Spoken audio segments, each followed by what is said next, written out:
Hello everyone. Welcome back to the Foolish Engineer. So far, we have seen what is the need of a microcontroller in BMS. Now, we will see what are the important parameters we need to check to select an MCU for a BMS, which we will do with an example. So, let's start. Picking the perfect MCU can feel daunting because there are hundreds of options out there. Here is a quick top down guide to narrow it down, specifically for BMS. First, we have to outline what a BMS needs to do in detail. How many cells are we monitoring? What calculations will be performed? Do we need to support communications like CAN or just a basic UART? How many sensor inputs? Defining the scope will definitely eliminate MCUs that lack these features. For example, if we must have CAN, that rules out a lot of lower end microcontrollers. If a BMS is being used for any critical application like an e-scooter or electric car where rider safety is important, we must check microcontrollers with automotive compliance, the one which has ACQ 100 qualification, and see if the manufacturer mentions ISO 26262 capabilities. We cover these functional safety topics for automotive systems in detail later. This usually also ensures the MCU has things like ACC memory and watchdogs, which we saw in our last video. Most common mistakes many engineers do is choosing a consumer grade low microcontroller that might not handle automotive transients or temperature range. It could lead to unexpected resets or failures in the real world. We don't need a monster CPU for a BMS, but make sure to have some headroom. Rule of thumb is aim for an MCU where our estimated worst case usage is around 50 to 70% of its capacity, leaving room for unforeseen features or future updates. We have to calculate how much code space we might need. Also include space for bootloader for OTA, diagnostic logs, and future feature growth. For RAM, we should consider RTOS details, buffers for communication, and some margin. If in doubt, we should keep some spare RAM. We'll rarely complain we have too much memory in a project, but running out of memory at the last minute is a nightmare. A common mistake is picking a microcontroller with just enough flash. We should make a checklist. Does it have the needed number of ADC channels for any direct measurement? Enough UART, SPI, I2C for all our sensors and communication? We might want one UART for debugging alone. Many of the developers forget about that. If you're using CAN, is CAN inbuilt or will we need an external controller? If the MCU doesn't have something like CAN or proper ADC, we'll be forced to add external ICs, complicating the design. And we should see if we have enough number of pins to the microcontroller to connect all of these peripherals. Especially for battery systems that we spend time in storage or standby. So, check the MCU datasheet for sleep mode currents. More MCUs have ridiculously low standby current, sub microamperes. With RTC running, those are great for BMS. Because the MCU can nap while AFE keeps watch and then wake up occasionally to log data or check in. If an MCU draws tens of microamperes consistently in standby, that might be a bit high for long-term storage scenario. Typical requirement in the market are to keep the system quiescent current less than around 100 microampere. If we anticipate a need to update the BMS firmware, very likely over a product's life, we must plan it for now. Does the MCU support OTA easily? This might involve a dual bank flash or at least enough flash to temporarily store a new software update. Also, to check if we get a bootloader or we'll have to write our own. Before finalizing, we must poke around for the MCU's development tools, other application nodes, reference design of BMS or power systems using that MCU.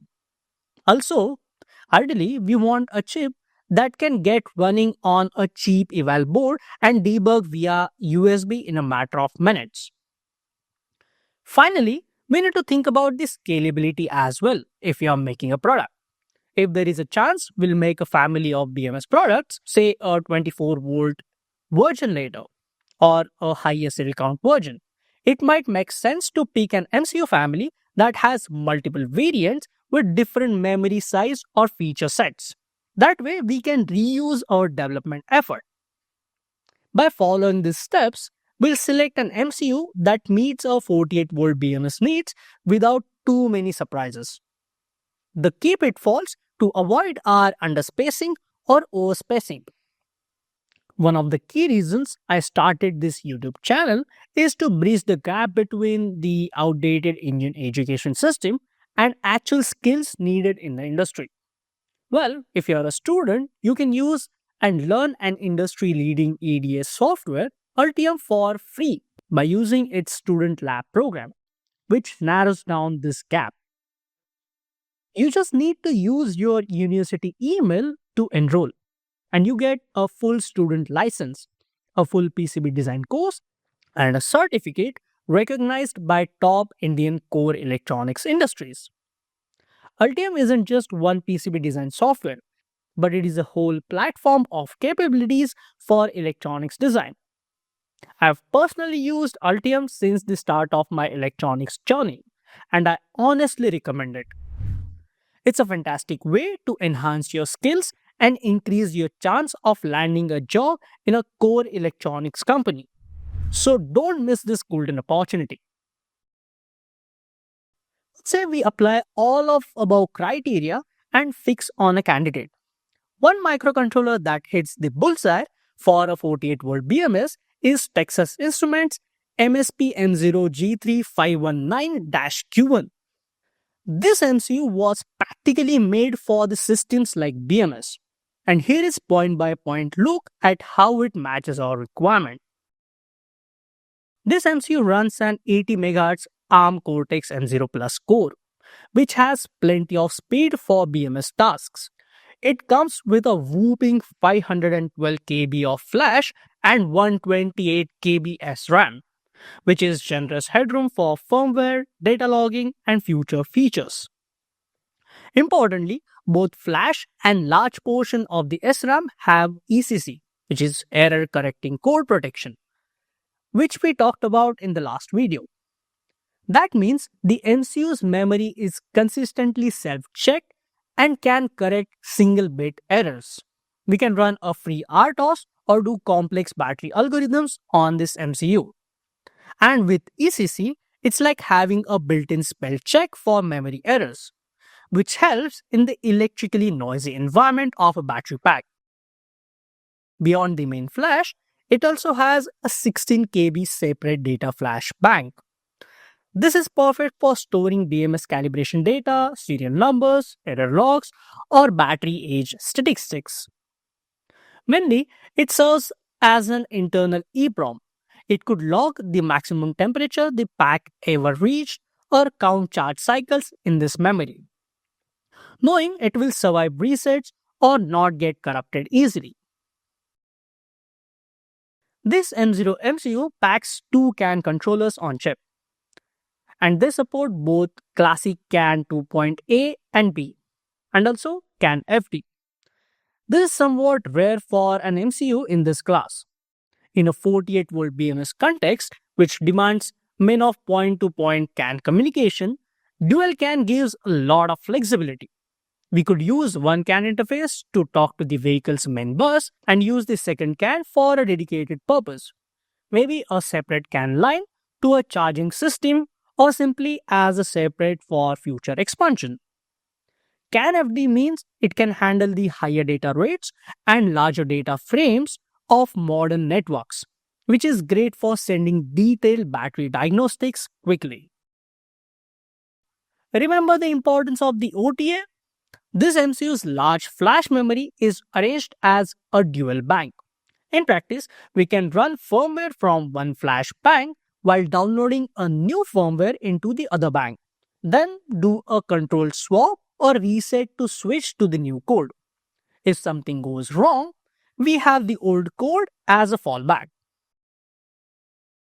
It features two 12-bit ADCs, each capable of up to 4 million samples per second, and they can sample simultaneously. For a BMS, this is fantastic for any extra sensors or redundant measurements.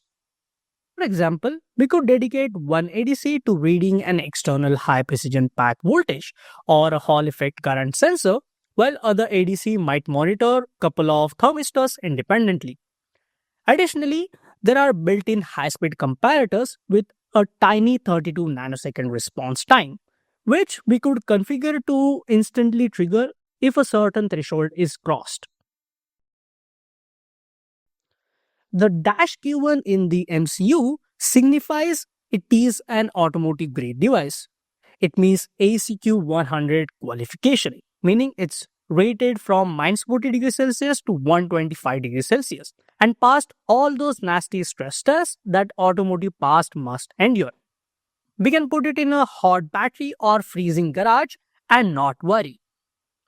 Apart from that, TI provides a functional safety manual for this MCU. In practical terms, that means the chip includes enough safety mechanism like ECC, watchdogs, etc. to be part of a system that needs to avoid or control failures. Modern battery packs can be smart and connected, so security is a consideration. This microcontroller has cybersecurity enablers on chip. This allows implementing encrypted communication or secure boot to prevent unauthorized firmware. It also has a memory protection unit and multiple watchdog timers to recover from software glitches. There is a built-in CRC engine as well for calculating checksums.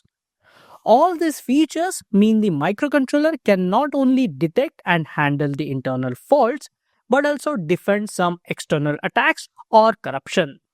TI has put a lot of support behind the MSP M0 series. For starters, they have System Config Tool, a graphical interface where we can configure the MCU's peripherals, clocks, and pins with clicks and drop downs. And it can generate the initialization code for us. This greatly speeds up setting up things like CAN communication or timer interrupts. There are plenty of example codes and reference designs available. In fact, TI has an application note where an MSP M0G3 MCU is used to interface with a BQ series AFE, very similar to what we are doing with a BQ76972 IC. Overall, the development ecosystem is engineer friendly. It reduces the friction from idea to prototype. To put it simply, this microcontroller checks all the boxes we discussed earlier. And all of this comes in a cost-effective package too. Being a Cortex M0 Plus based device, it's generally lower cost than higher-end automotive MCUs. I hope you understood how to select a microcontroller for a BMS. If you found this video useful, give it a thumbs up, hit subscribe button and stay tuned for more exciting content.